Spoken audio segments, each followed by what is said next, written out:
Oke, tes 1 2 3, tes 1 2 3, halo, tes 1 2 3. Oke, halo teman-teman sekalian. Eh, Kembali lagi ya, kami dari bahas soal cpns.com.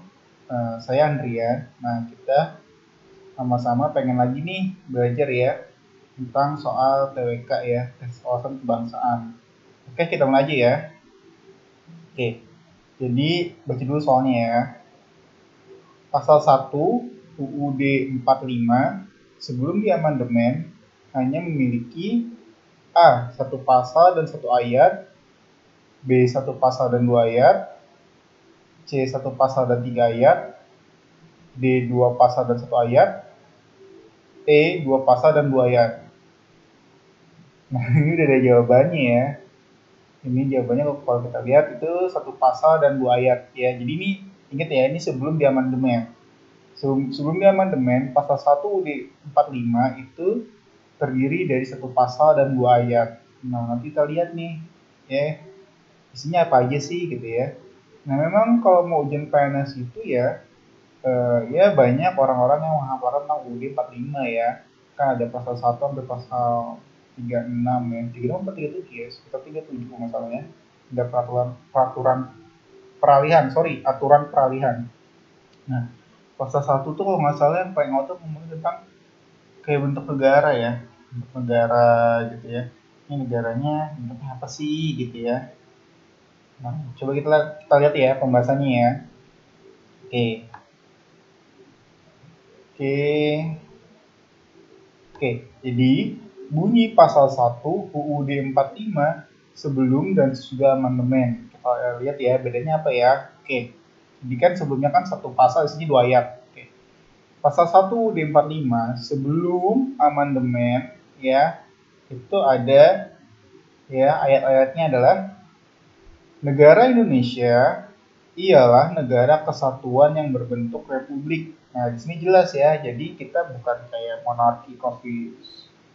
tidak monarki konstitusional gitu ya, tidak kekaisaran ya, kanselir gitu ya. Kita bentuknya republik gitu ya. Dan selanjutnya juga isinya adalah sebelum amandemen ya, kembali diingatkan itu ada kedaulatan adalah di tangan rakyat dan dilakukan sepenuhnya oleh majelis. Ya, dalam hal ini maksudnya majelis apa? Ya, itu MPR ya, Majelis Pemusyawaratan Rakyat ya, MPR, Majelis Pemusyawaratan Rakyat. Ya, nah ini kan sebelum diamandemen nih. Kemudian saat era reformasi kan diamandemen 4 kali ya. Coba kita lihat. Maksudnya ada 4 kali amandemen. Oke. Nah, pasal 1 UUD 45 setelah amandemen itu apa aja sih isinya ya? Nah, ini sama nih ya. Masih sama, itu ada negara Indonesia ialah negara kesatuan yang berbentuk republik ya, sama persis. Ya. Kedua, kedaulatan berada di tangan rakyat dan dilaksanakan menurut Undang-Undang Dasar. Nah, di sini ada perbedaan ya. Jadi kalau sebelum amandemen itu kedaulatan rakyatnya ini via Majelis Pemusyawaratan Rakyat (MPR). Nah, setelah amandemen ada perubahan nih ya, bahwa kedaulatan tetap di tangan rakyat tapi dilaksanakan menurut Undang-Undang Dasar. Jadi tidak membawa-bawa tentang MPR gitu ya. Seperti itu. Nah, kemudian juga ada tambahan bahwa negara Indonesia adalah negara hukum. Ya, jadi ini dipertegas. Oke, jadi gitu ya. Jadi sebelum amandemen, memang untuk pasal 1 di 45 tentang bentuk negara ya, dan kedaulatan memang ada dua ayat. Nah, setelah amandemen baru bertambah satu ya, dan ada perubahan ya keduanya. Ya, jadi dari satu pasal dan dua ayat menjadi satu pasal dan tiga ayat. Dan ada perubahannya. Oke, kita lanjut ke soal selanjutnya ya. Soal selanjutnya. Oke. Agenda pokok pembicaraan KAA. KAA di sini yang dimaksud adalah Konferensi Asia Afrika ya di Bandung. Ya, saya ulangi.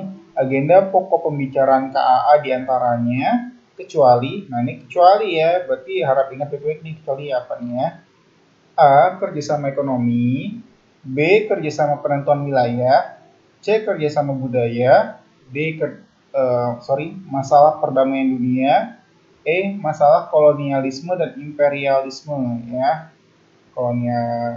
Kolonialisme, penjajahan dan imperialisme. Oke ya. Nah, kecuali yang mana nih? Oke, buat kamu yang mana? Coba tebak dulu ya. Udah, oke, kita lihat ya. Jawabannya adalah kerjasama penentuan wilayah. Ya, jadi agenda pokok pembicaraan KA itu yang mana sih yang bukan ya, yang kecuali ya, yaitu yang kerjasama penentuan wilayah. Ya, memang agak janggal sih sebenarnya kerjasama penentuan wilayah ini kan lebih ke arah ke antar si penjajah sama bekas jajahannya ya. Oke, kita lihat pembahasannya ya. Oke. Konferensi Asia Afrika atau KAA hanya membahas kerjasama ekonomi, budaya, hak asasi manusia, kolonialisme, imperialisme, dan kerjasama internasional. Jadi tidak ada namanya ngomongin wilayah-wilayahan, apalagi ditentukan ya penentuannya. Oke, lanjut soal selanjutnya. Tadi jawaban kamu bener nggak? Oke, ngomongin tentang pengamalan ya. Sila-sila Pancasila. Soal selanjutnya, Forum Kerukunan Umat Beragama atau FKUB merupakan implementasi dari sila yang keberapa nih ya, sila Pancasila yang keberapa? A pertama, B kedua, C ketiga, D keempat, dan E kelima. Coba kamu jawab dulu ya. Kalau menurut kamu apa jawabannya?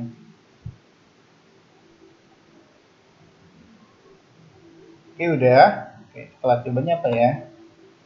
Jawabannya adalah sila pertama ya. Jadi Forum Kerukunan Umat Beragama merupakan implementasi atau pengamalan dari sila pertama Pancasila.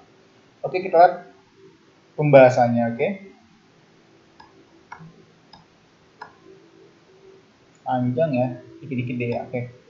Forum Kerukunan Umat Beragama atau FKUB, saya sebutnya forum aja ya selanjutnya ya. Biar lebih singkat ya.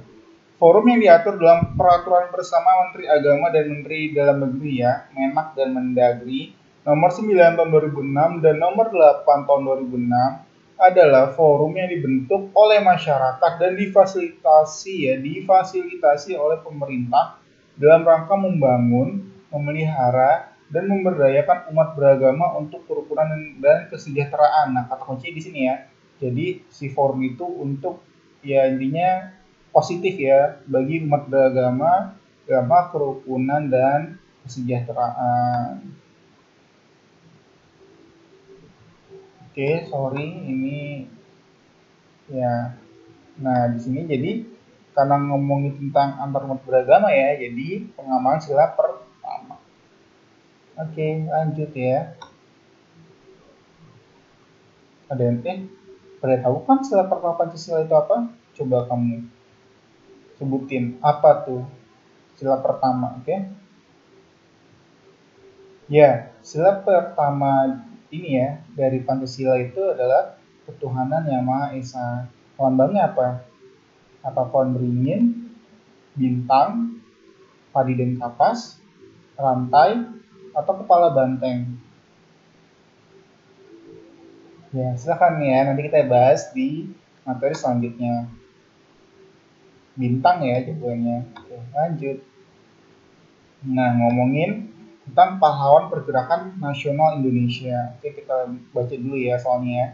Di bawah ini, yang bukan merupakan pahlawan pergerakan nasional Indonesia adalah A. Dewi Sartika, B. Hashim Asyari, C. Untung Surapati, D. Cipto Mangunkusumo, dan E. Danudirja Setiabudi. Kayaknya Danudirja Setiabudi ini ada nama lainnya ya. Deus Baker bukan kalau nggak salah. Oke, kalau menurut kamu jawabannya yang mana nih? Ya, kata kuncinya adalah pahlawan pergerakan nasional. Tapi di sini yang ditanya adalah yang bukan nih. Oke, udah kamu pilih jawabannya apa? Oke, kita lihat ya jawabannya apa ya. Ya, jawabannya adalah Untung Surapati. Kenapa bukan dia ya? Ini kayak nama jalan ya, Untung Surapati. Kenapa bukan Untung Surapati? Ya, Untung Surapati bukan sebagai pahlawan pergerakan nasional Indonesia. Coba kita lihat ya, apa pembahasannya ya. Oke ya. Jadi gini, masa pergerakan nasional adalah masa dalam perjuangan kemerdekaan Indonesia yang ditandai dengan munculnya golongan cerdik pandai dan dibentuknya organisasi modern melawan penjajahan Belanda. Untung Surapati, ya, bukan tokoh pergerakan nasional sebab lahir dan berjuang sekitar 2 abad sebelumnya ya ini ya. Eh, apa sih waktu hidup beliau ya, dengan melawan Belanda dalam pergerakan bersenjata. Nah, gini teman-teman ya. Jadi memang pergerakan nasional ya, karena kita kan juga merayakannya ya. Ada harinya ya, hari peringatannya ya. Jadi kalau masa pergerakan nasional apa sih ini maksud masa pergerakan nasional ya? Jadi ya perjuangan Indonesia itu, perjuangan kemerdekaan Indonesia itu dengan golongan terpelajar ya, udah nggak angkat senjata lagi nih. Jadi kita lebih karena perundingan ya, ada Linggarjati, ada Rumroyen, ada KMB gitu ya, konferensi meja bundar gitu ya, demi mencapai kemerdekaan. Jadi tidak hanya melalui senjata, atau terutama tidak lewat senjata, tapi bahkan lewat dialog, perjanjian gitu ya. Sebenarnya tetap aja bersenjatanya juga sih gitu. Nah memang cikal bakalnya itu ketika di Budi Utomo, di seingat saya di tahun 1900-an awal ya. Budi Utomo lahir. Sebelum Budi Utomo itu awalnya ya kayak pendidikan gitu ya, pencerahan ya, bisa baca tulis bagi kaum pribumi. Pribumi bisa sekolah di sekolah Belanda, atau ya ibaratnya ngasih kursus atau les atau pendidikan ya, dari orang-orang yang beruntung yang bisa sekolah di Belanda ya, sekolah Belanda ya, supaya bisa ngajarin kaum kaum pribumi yang lain ya. Nah itu cikal bakalnya. Nah untuk beliau, untuk Suropati ini kebetulan memang tidak lahir di periode tersebut. Jadi emang beliau ini pahlawan tapi di ketika masa pergerakan bersenjata gitu ya. Oke deh, teman-teman sampai di sini dulu aja ya.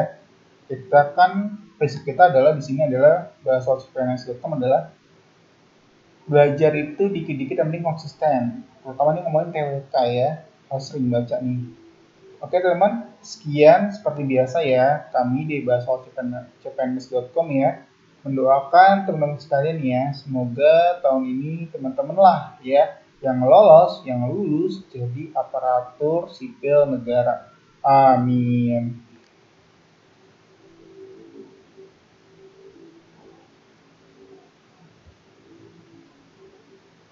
Good.